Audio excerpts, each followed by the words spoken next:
Hello, magandang hapon, Joy. So will be having our class, no? So this will be the lesson that starts from our book, Ethical Evangelical Ethics, no? So ito na yung ating pasimula ng pag-aaral patungkol sa mga moral issues na kinakaharap ng actually hindi lang ng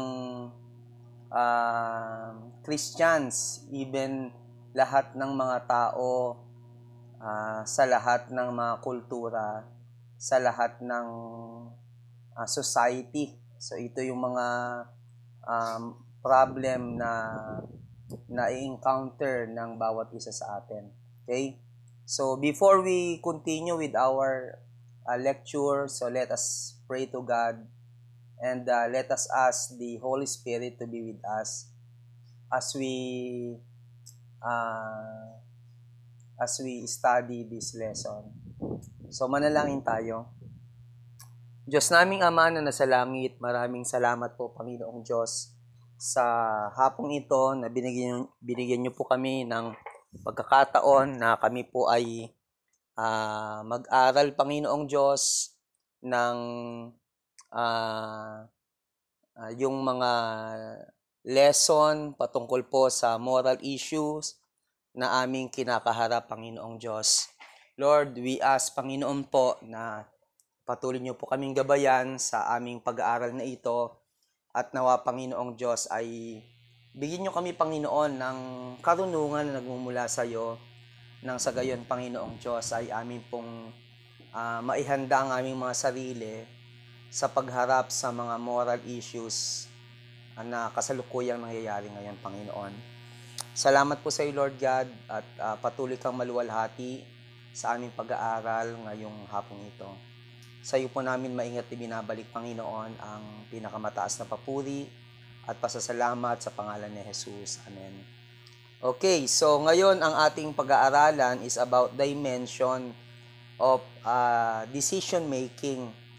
Saan? Dito sa moral issues at saka sa ethics o ethical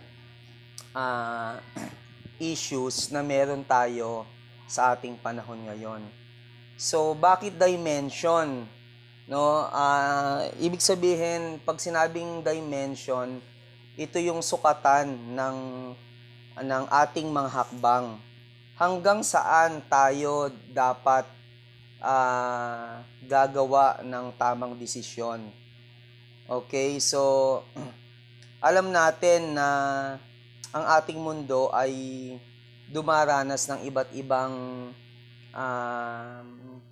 mga moral issues na kung saan ay sa kanilang mga palagay ay tama yung kanilang mga ginagawa sa kanilang mga buhay. Pero ano ang magiging basis natin? Ano yung dimension ng moral ethics na pwede nating magamit para sa pag-action natin sa moral issues na kinakaharap natin. Okay? So, most especially, tayo kasi hindi tayo basta-basta ordinaryong tao. Meron tayong moral obligation. Bakit? Kasi tayo ay mga Christians. Ang bawat Kristiyano ay meron moral obligation na dapat makita talaga sa kanya ang mga bagay na matuwid at tama. Yung kanyang pag-iisip, kanyang pagkilos ay laging tama, no? So, tunghayan natin sa lesson na ito, ano-ano yung pwede nating maging sukatan ng ating mga desisyon sa paggawa ng tama. Okay? So, una, mapapansin mo yung tinatawag na cases and issues. No? So, the focus in this decision making is on specific issues and cases that are likely to confront the educators, Christians, pastors, and individual, no? Sa ngayon. So, merong tayong tinatawag na moral virtues and disposition na ito yung basis ng ating Christian ethics. Okay? So, alam mo, magsimula nung magkaroon ng Reformation, yung subject ng moral casualty, no? Ito yung tinatawag na pag-aaral sa mga specific cases. Ito yung naging parang hindi na masyadong pinag-ukulan ng mga Protestant na people. Okay? Pero actually, ang cases na ito, ang principle ng pag-aaral ng specific cases, ay dapat hindi natin ma-out of abuse. Bakit? Kasi merong command ang Diyos, no? So the command of God have to be worked out in the things of our daily life. So in other words, tayo binibase natin yung ating decision making sa case ng o case and issue ng buhay ng tao.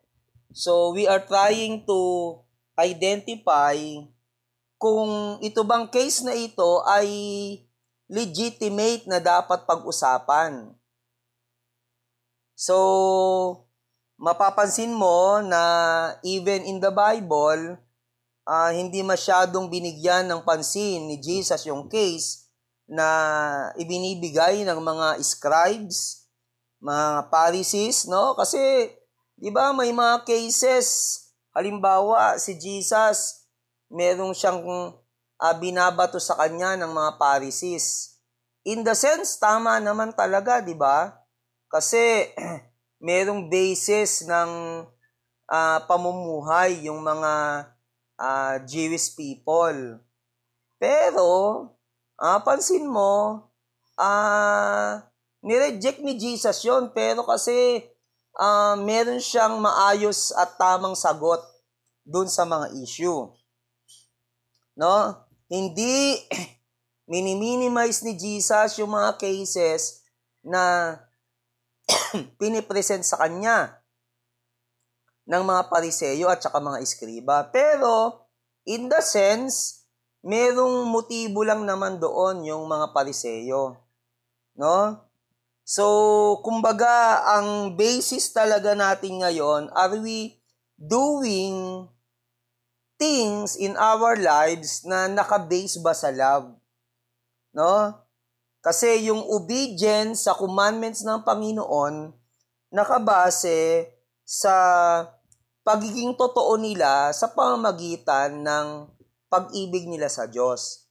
Ang mga Pariseo, manonotice mo, yung mga cases and issue na pinipresent nila before sa harap ni Jesus Christ ay valid naman kung tutuusin. Bakit? It is the commandments of God. Pero sa kabila nito, yung mga Pharisees and Scribes, meron lang silang motive kung paano nila masisira at mapupulaan si Jesus. No? So, genuine Christian love motivates the believer to fulfill the requirements of the moral law. So, napakadali para sa isang tao na makagawa ng moral law kung sila ay merong pag-ibig sa Diyos. Okay? So, for example, yung panahon ng post-Reformation, yung English Puritans, nagdiin sila sa mga theology nila at saka mga turo nila para makapag-provide sila sa mga mananampalataya ng moral guidance, no, in a specific case of conscience. So, merong case. So, dapat doon naka-base ang morality natin, no? So, makakatulong yung pagkaalam natin sa cases and issue sa paraan ng ating desisyon na gagawin patungkol sa moral ethics. Okay? So,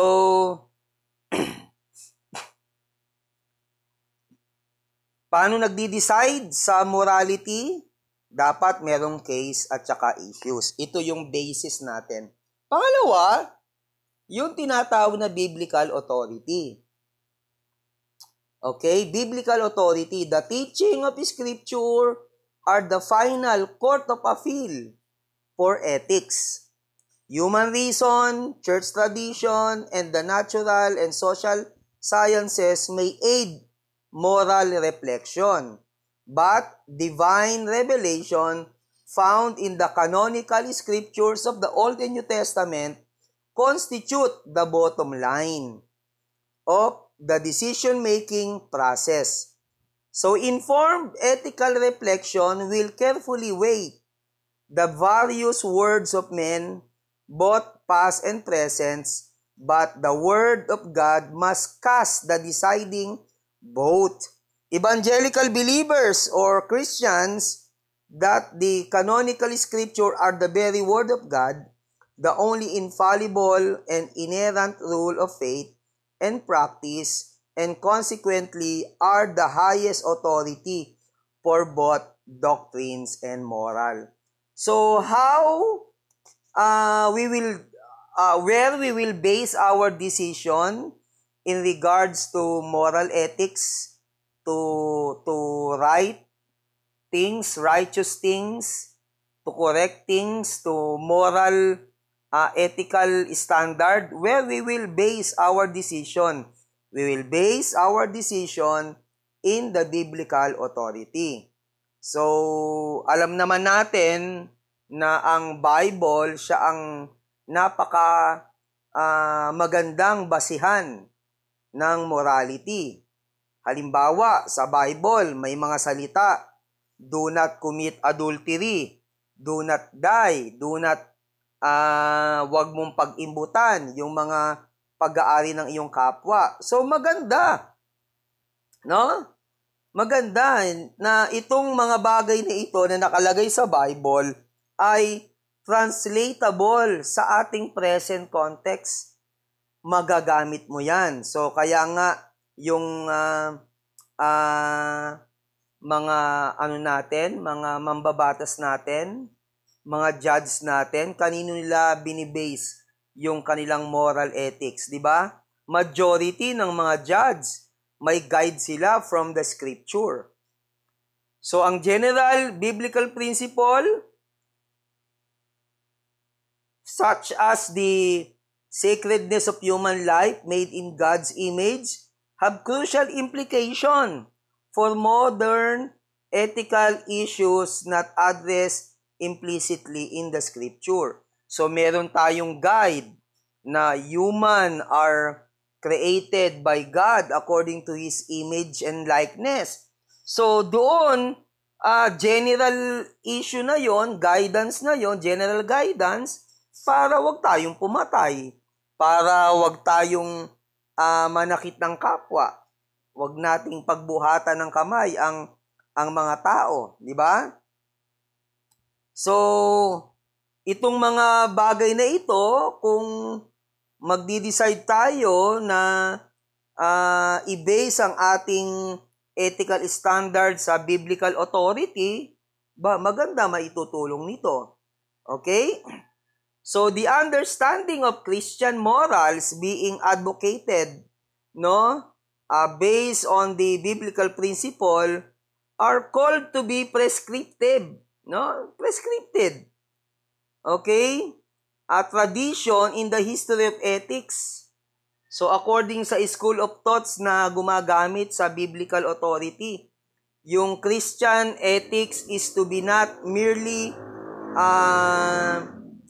descriptive of human behavior, but also prescriptive, Prescriptive in the sense of discerning the will of God in concrete situations and the specific duties that follow from it.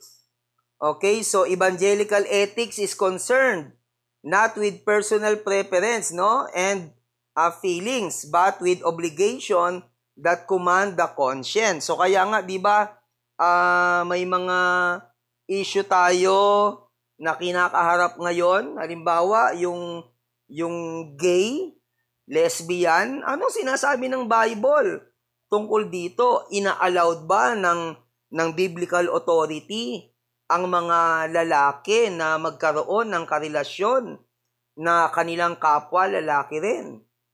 Or ang isang babae magkaroon ng karelasyon na kapwa babae at humahantong sila doon sa sexual intercourse na ina-avoid ng Bible. Okay? So again, ang decision making natin sa pagkilos at pag-iisip at paggawa ng tama ay dapat nakabatay sa tinatawag na biblical authority. Okay?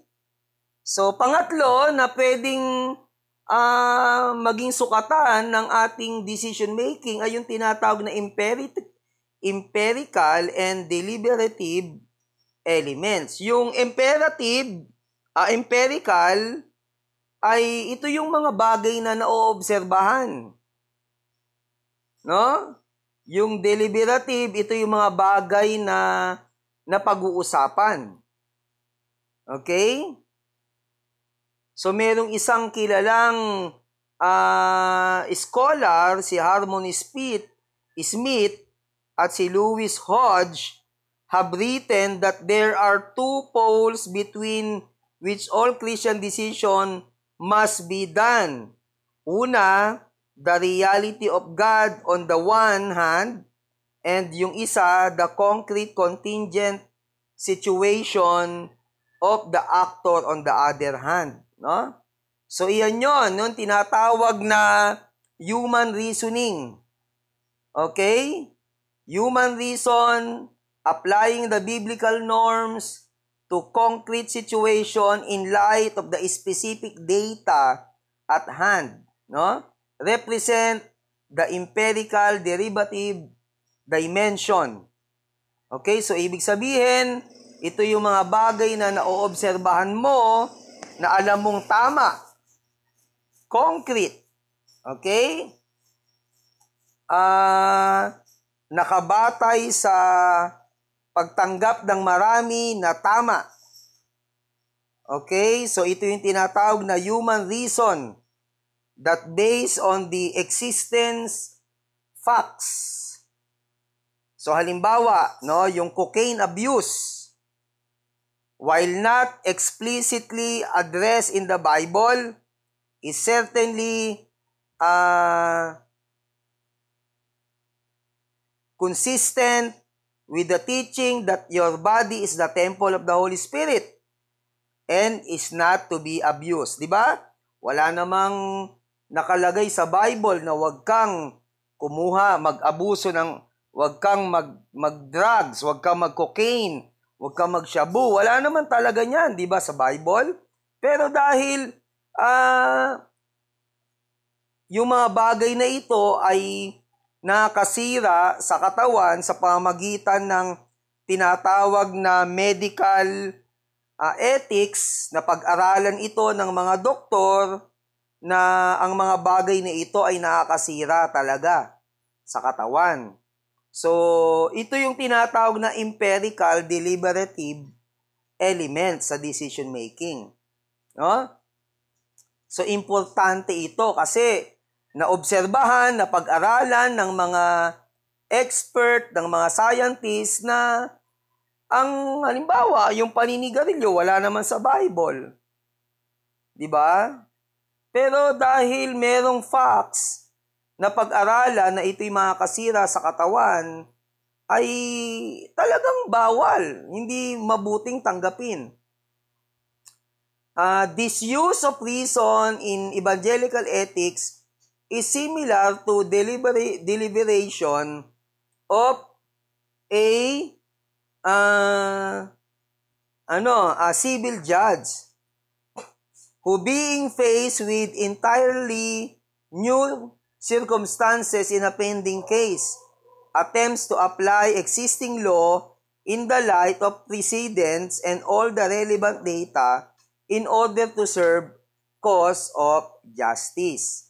So, again, ito yung mga bagay na naoobserbahan, empirical, na alam natin na based sa pag-aaral ng mga expert, nakapag-conclude sila na hindi tamang gawin yan. So, nagkakaroon ng tamang desisyon ang mga mambabatas o mga judges na mag-decide ng tama.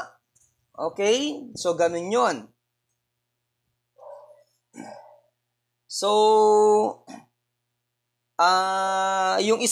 yung pang-apat ay yung tinatawag na cases of conflicting obligation.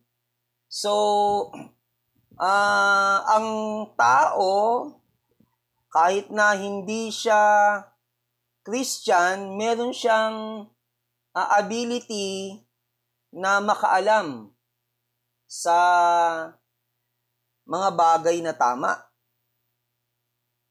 So, sa kaibuturan ng kanyang puso, merong struggle dyan. Kasi merong imparted na mga bagay na mula sa divine being na tumutulong sa kanya para mag-decide siya ng tama. Okay? In a sinful world, believers may occasionally find themselves confronted with conflicting ethical obligation. No? For example, in the early church, Peter and the other apostle faced conflicting demands for obedience from the governing authorities and from God. No? Isa pang halimbawa, si Rahab, yung patutot, no? Tinanggap niya yung mga espiya ng Israel. And then she was met with a choice between telling the truth or preserving life. Pwede siyang patayin kasi dahil nagsisinungaling siya. Tinanong siya ng mga sundalo na may nakita ba siyang espiya ng Israel. Sinabi niya wala. Okay? Pero pinili niya yung mas makabubuti. Okay? So, one unsuccessful answer to the problem of conflicting moral obligation is known as situation ethics. Yan. So, parang ang halimbawa, meron kang mahal sa buhay, nakagawa ng krimen.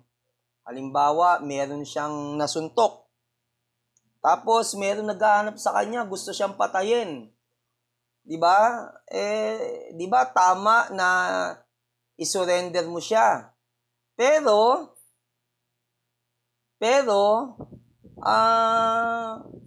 mahirap rin naman sa kanya na mamatay yung kanyang relatives.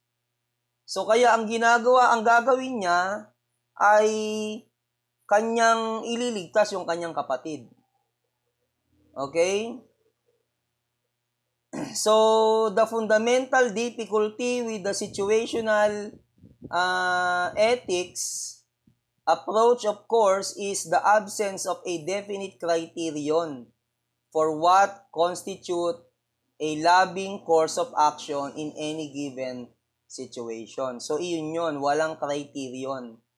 Okay? So, yung cases of conflicting obligation, parehas tama ito. Ano yung gagawin mo? Diba? Again, kasi diba, meron kang motivation ng love, kaya pipiliin mo yung love para iligtas mo yung loved ones mo. Pero ang tanong diyan, walang criteria na gagamitin.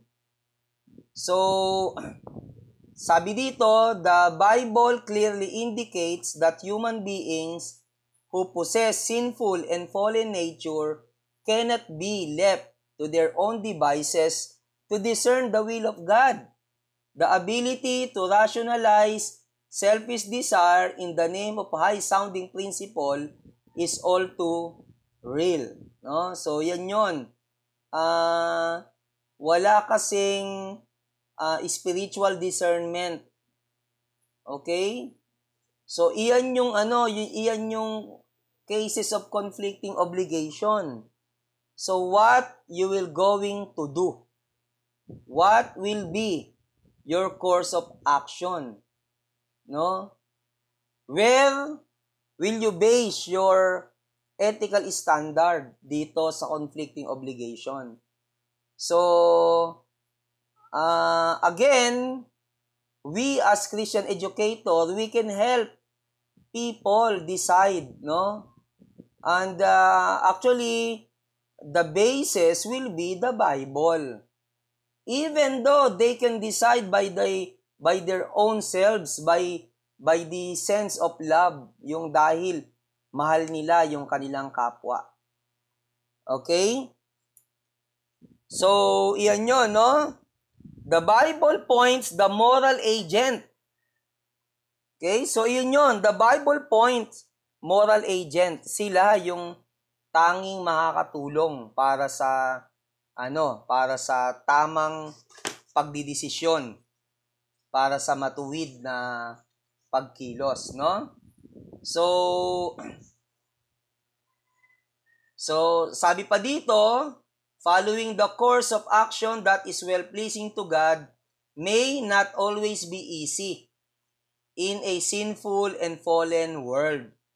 No, but such obedient and even heroic option can be, by the grace of God, be found and followed even in the most extreme condition. No? So, ganun yung nangyayari sa mga tao. Okay? So, mahirap, struggle, na sumunod sa kalooban ng Diyos, merong conflicting party sa loob ng ating mga sarili, pero again, kung merong tayong desisyon na gumawa ng tama, tutulungan tayo ng Diyos. Okay? So the Bible endorses the principle that human life is of far greater value than physical property or possession. One human life or soul is more valuable in God's sight than the entire physical world. No? Kaya nga may mga bagay na halimbawa, 'di ba? Yung mga martyr Christian, ano ang kanilang susundin? Yung utos ng bansa, okay? O ang utos ng Diyos? Like for example, may mga cases tayo ngayon, halimbawa, 'di ba? Si John MacArthur, pinagbawalan na 'wag maggawa ng mga gathering sa kanyang church, pero dahil ang mga tao ay nagdadatingan, so what happened is he didn't reject the coming of the people.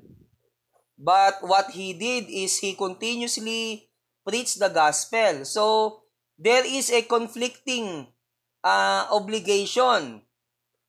Is he going to obey the government? Or is he going to obey God, no, to let the people listen the word of God? No? Cases involving possible conflict between telling the truth and saving lives are more difficult to analyze. Okay? Ganyan yung mga situation ng mga Christian ngayon. No? So, halimbawa, ikaw, binawalan ka na mag-pray. Sabi ng government, sabi ng king, bawal ka mag-pray. Anong gagawin mo? Sabi ng Panginoon, pray. Parang sa panahon ni Daniel, pinasamba sila sa mga Diyos-Diyosan. Hindi sila sumamba. Okay? Si Daniel, inilagay sa kulungan at pinakain sa leon. Yung tatlo niyang kaibigan, itinapon sa naglalagablab na apoy, na asupre. So what happened then? No? Anong ang situation niya? Meron siyang cases of conflicting obligation. Pero ano yung ginawa niya? No? Mas ginawa niya yung tawag dito, yung ginawa niya yung mas nakalulugod sa Panginoon. Okay? So, ganon, ano? So, kaya, importante na talagang, makapili tayo ng mas higit na matuwid na gawa. Sino ang pipiliin natin? Okay? Panghuli dito ay yung tinatawag na Christian ethics and law in a pluralistic society. Okay? So, for the Christian, the Bible is the inspired and infallible Word of God, the final authority for faith and practice. The believer, however, lives in a pluralistic society. Anong ibig sabihin nito ng pluralistic society? Coexisted.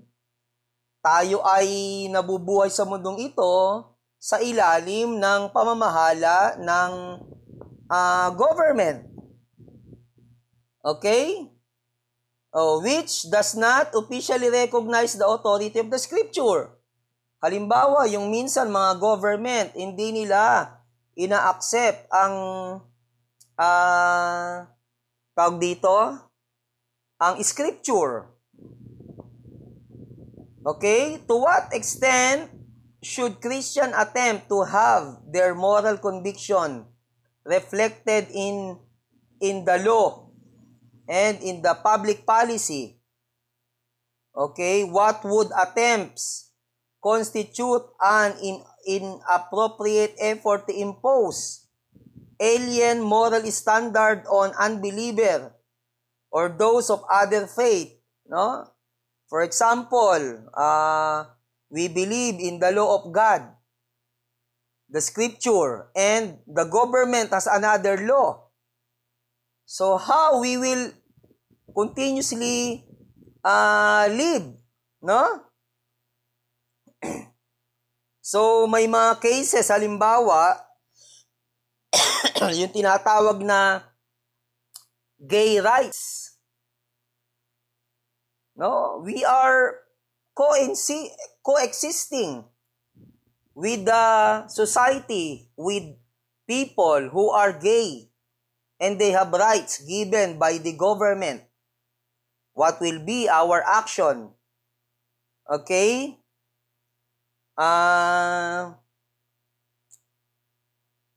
The government have their what they call civil law. So, what will be our basis of our morality? Diba? So, i-base ba natin sa moral law ng bansa? Halimbawa, sinabi, pwede na raw ikasal ang isang lalaki sa kanyang kapwa lalaki. Ano gagawin natin? Okay? So, merong case noong 1890, no? Nagdesisyon ang korte sa Amerika na yung Church of, sabihin nating Mormons versus yung American Court. Sa Mormons, pwede sa kanila ang maraming asawa. Pero dinisisyonan ng korte na hindi tama yung maraming asawa. So, yung polygamy was illegal. Okay? So, ano ang gagawin natin? I-reject ba natin ang batas ng tao na maaari na nakabase doon sa Bible? No? Bakit hindi imposible na makakilos tayo dito sa pluralistic society. Because may mga pagkakataon na itong mga government ay nagbe-base rin naman sa scripture. Kasi meron silang tinanggap na tinatawag na moral wisdom of God's general revelation na naka-insist sa mga puso at isip ng mga tao. No? So, ganun kabuti ang Diyos. Okay? So,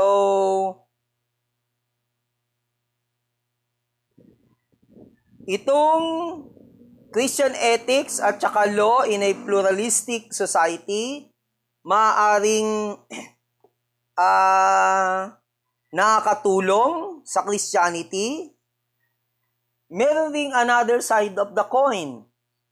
Kasi nga, like for example, batas na pwede nang mag-asawa ang isang lalaki sa kanyang kapwa lalaki. Batas yan. That is law in the society. Pero kasi sa atin, pinag-uusapan natin yung dimension of decision making dahil meron tayong conviction ng Holy Spirit, meron tayong conviction ng Scripture, makakatulong sa atin yon para tayo ay makagawa ng tama. Okay? So, Christians seeking to influence law and public policy must be sensitive not only to basic biblical and theological principles, but to practical consideration as well. So, again, sa time natin ngayon, di ba, marami ng mga Christian ang nagiging mga mambabatas. So, as they want to insist Christian ethics sa mga batas na pinapalabas ngayon, they need to consider practical consideration, no?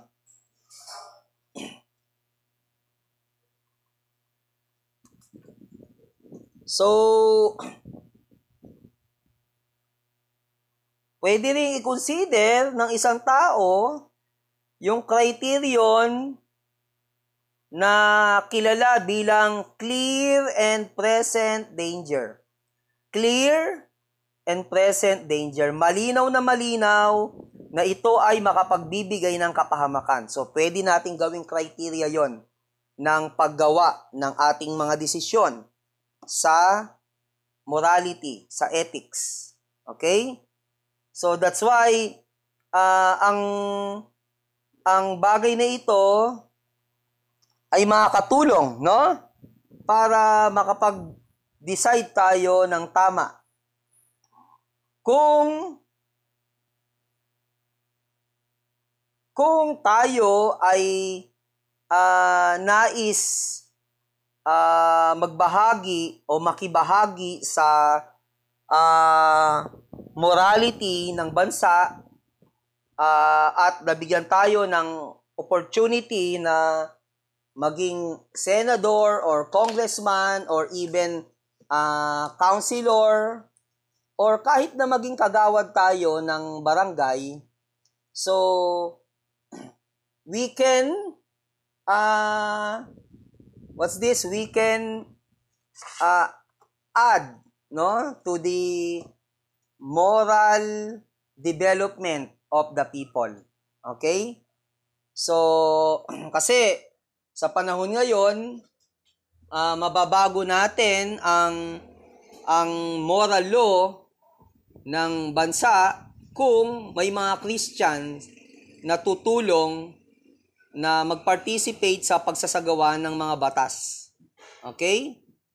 So, ganon ang kailangan natin. So, ito yung mga 5 bagay na pwedeng makatulong sa atin para sa decision making natin sa paggawa ng tama. So, yung cases and issues, biblical authority, empirical and deliberative elements, cases of conflicting obligation, and Christian ethics. Okay? So, maybe I will stop here. Thank you very much, no, sa pakikinig mo. Nawa ay magkaroon ka ng tamang reflection kung paano makapagdi-decide ng tama ang isang tao, especially ikaw bilang estudyante ng subject na ito. Okay? So, thank you very much. God bless you. Hanggang sa muli ay pagpalain ka ng Panginoon.